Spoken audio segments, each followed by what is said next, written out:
Bueno, entonces hoy vamos a tratar en la medida de lo posible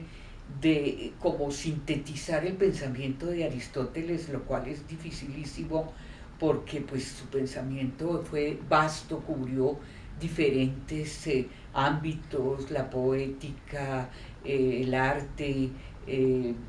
la filosofía, las ciencias naturales, en fin, Aristóteles tiene una cobertura enorme, pero digamos que para tratar de abordar su pensamiento y como de tratar de diferenciarlo con el de Platón, pues yo traté como de hacer una pequeña síntesis de lo que considero que es lo más importante dentro de su pensamiento, ¿sí? Entonces, una primera característica del pensamiento aristotélico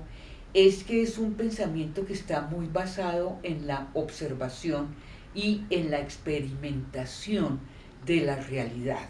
O sea, en ese sentido, Aristóteles es muy diferente a Platón.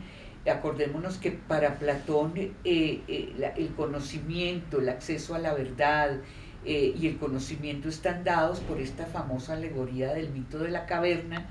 donde el ser humano parte de la ignorancia, de la oscuridad y en su proceso del conocimiento pues va llegando a un mundo ideal que es el mundo de las ideas, donde ahí se expresa de alguna manera no solo el verdadero conocimiento, sino la virtud del bien.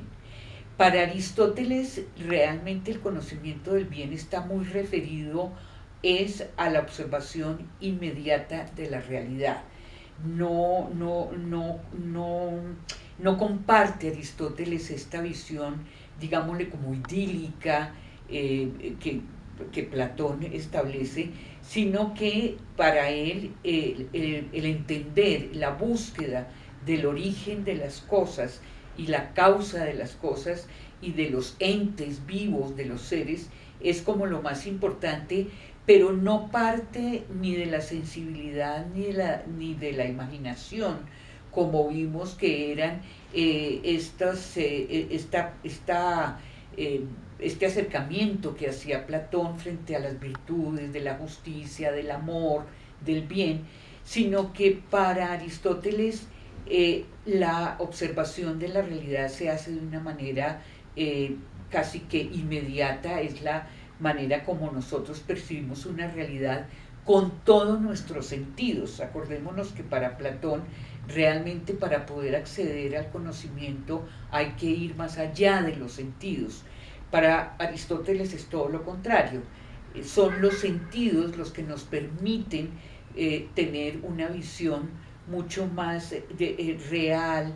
basada en lo que es la observación y la experimentación, ¿sí? Entonces aquí hay como dos visiones bien diferentes, una muy terrenal, muy realista, y la visión de Platón mucho más poética, mucho más partiendo de la imaginación y de la sensibilidad, mientras que para Aristóteles justamente estas son como lo que es la imaginación, la sensibilidad, no permiten ver una realidad de manera mucho más clara, sin ningún tipo de, como dijéramos, de distractivos, sino que el poder acceder a la verdad implica entonces una relación directa a través de los sentidos con la realidad. En ese aspecto vale la pena recordar la famosa pintura de Rafael, que es la escuela de Atenas, donde justamente uno ve cómo van Platón y Aristóteles departiendo y cómo Platón señala el cielo y cómo Aristóteles señala la tierra. Ahí en esa sola imagen uno ve como la diferencia de pensamientos, a pesar de que pues Aristóteles fue el gran alumno de Platón, ¿sí? Y aprendió, pero se diferenció sustancialmente en la manera como él observaba la realidad. Entonces, para Aristóteles lo importante, y en eso pues él escribe la famosa metafísica que quiere decir más allá de la física era la famosa filosofía natural de los primeros filósofos, donde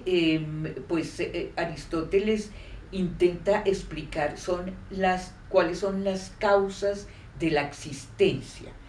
Digamos, ese es como su objetivo cuando hace este análisis de lo que es el ser y por qué el ser existe y hace que las cosas existan.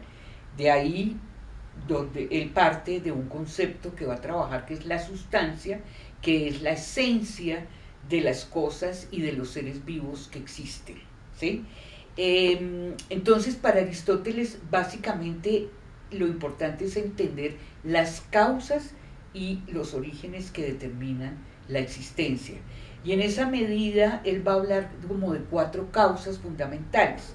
Para los filósofos antiguos que vimos del siglo VI, VII antes de Cristo, toda esta filosofía del Asia Menor, del pensamiento jónico, siempre pues la causa se reducía a una causa. Tales hablaba entonces de la causa del origen de la vida, que era el agua. Pero entonces para Aristóteles, para él existen 4 causas fundamentales, que son por un lado la causa física, la causa material, que es la causa física que determina la existencia de un cuerpo o de un ser vivo, la causa formal, que es como el plano, la visión con la que se determina ese ser vivo o esa cosa. Está la causa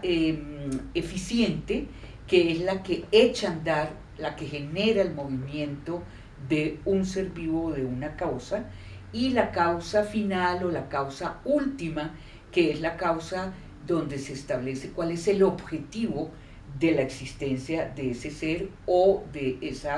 ese objeto o de ese ente. Entonces, Aristóteles establece estas 4 causas que pueden relacionarse de alguna manera entre sí y donde él va a partir de ellas pues intentar explicar la realidad. Él desarrolló para él la filosofía era una ciencia en sí misma y estaba centrada en un método racional, donde para poder abordar un tema, para Aristóteles era importante poder entender como los diferentes puntos de vista, las diferentes visiones que se tenían sobre un tema, para poder a partir de ellas establecer como una red de categorías y a partir de esas categorías poder desarrollar un pensamiento, digamos, con argumentos fundamentales, que son estas premisas de las cuales se derivan como unas categorías. O sea que, como ustedes ven, Aristóteles siempre está pensando es en la manera como clasifica la realidad. O sea, para él es muy importante poder entender la realidad a partir de esta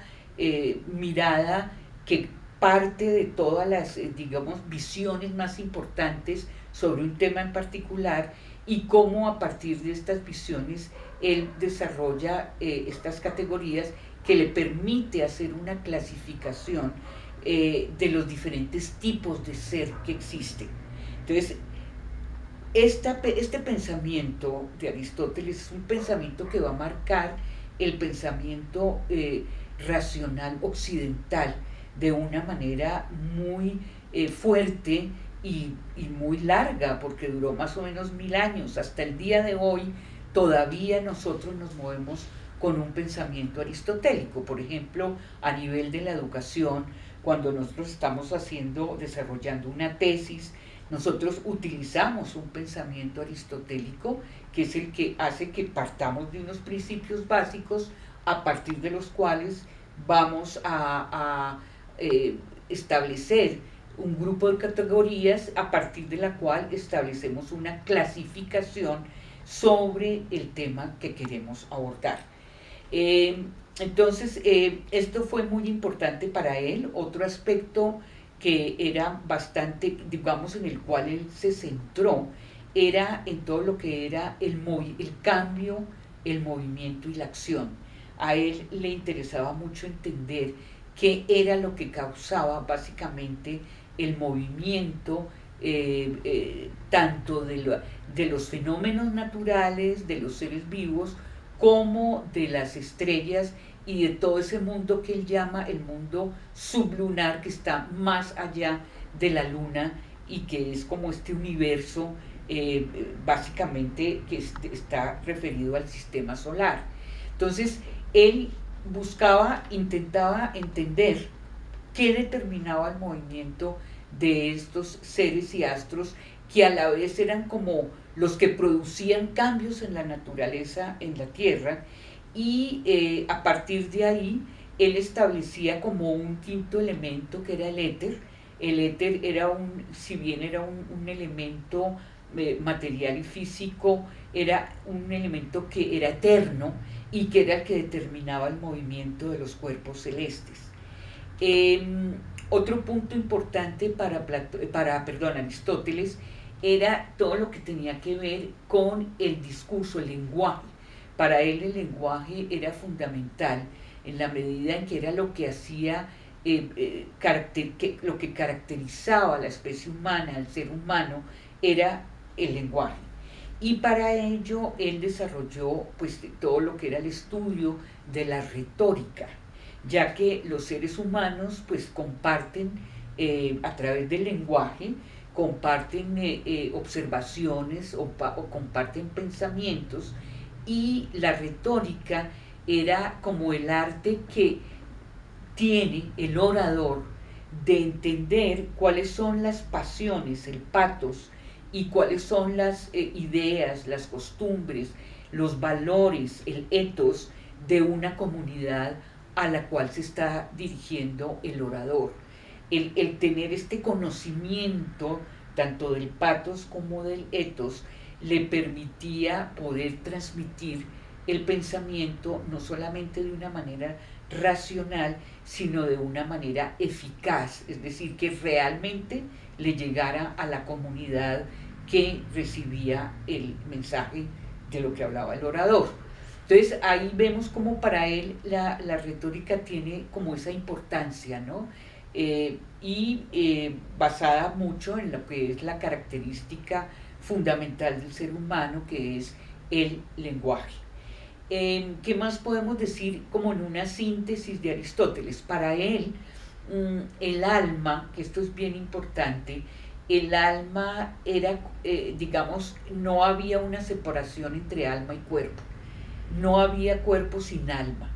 y no existía esa noción de inmortalidad, de eternidad que nosotros vemos en Platón a través de su mundo de las ideas. Para Aristóteles, el alma es como lo que le da potencia a la vida. Acordémonos que él habla como de esos tres conceptos fundamentales, donde él habla del acto, la potencia y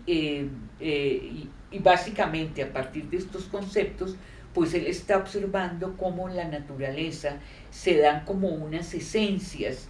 donde esas esencias son actos encarnados. Por ejemplo, un árbol es un acto, es una existencia fija como tal, es un acto que ya está desarrollado, pero en potencia está el leño que yo puedo utilizar para hacer una hoguera, o en potencia se encuentra la mesa o la silla que yo voy a